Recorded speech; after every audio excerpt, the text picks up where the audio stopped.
Channel. పదండి వెళ్దాం. ఇవాళ నా రొటీన్ చూపించేస్తాను. ఫస్ట్ వచ్చేసి నైటే పేస్టులు నానబెట్టుకున్నా. ఇవి చూసి అర్థం నానలేదు, గలా అని ఉన్నాయి.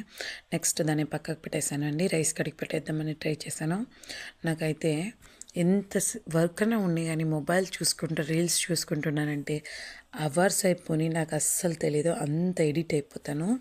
ఒకవేళ దాన్ని పట్టించుకోలేదంటే ఇంకా అసలు పట్టించుకోకుండా, కానీ మార్నింగ్ టైంలో అయితే అస్సలు చూడడానికి పోను, ఎందుకంటే నాకు చాలా వర్క్ ఉంటుంది.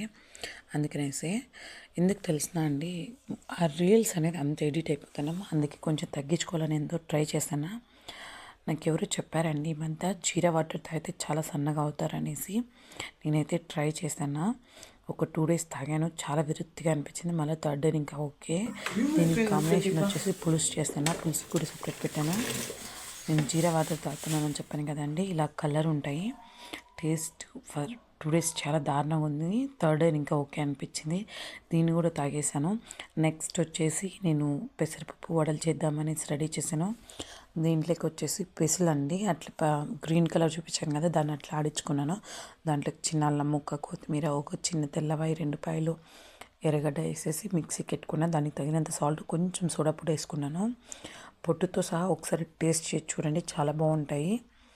కొంతమందికి నచ్చమంటారు కానీ చాలా టేస్టీగా ఉంటాయి. ఎవరైనా తిన్నాక చెప్పండి అన్నమాట. నాకైతే చాలా బాగా నచ్చింది. కానీ నాకు వడలు పెద్దగా గుండుగా రౌండ్గా హోల్ పెట్టి చేసేది రాదండి. మనకు అంత ఫ్యాషన్ వద్దనేసి, నాకు రాను కూడా రాదు యాక్చువల్గా. అందుకనేసి నేను చాలా సింపుల్గా వేసుకుంటున్నా. వచ్చే వాళ్ళు పెద్దగా వేసుకుంటే టేస్ట్ కూడా బాగుంటుంది. నాకైతే అట్లా రాదు. అందుకే మధ్యలో రాగి సంగటి కూడా చేసుకున్న, పులుసు చాలా బాగుంటుంది. నాకైతే ఫేవరెట్ ఫుడ్ అండి. తింటా ఉంటే అలాగే టేస్టీగా వెళ్ళిపోతాను తెలిసిన. లైక్ చేయండి, షేర్ చేయండి, ప్లీజ్ డూ సబ్స్క్రైబ్.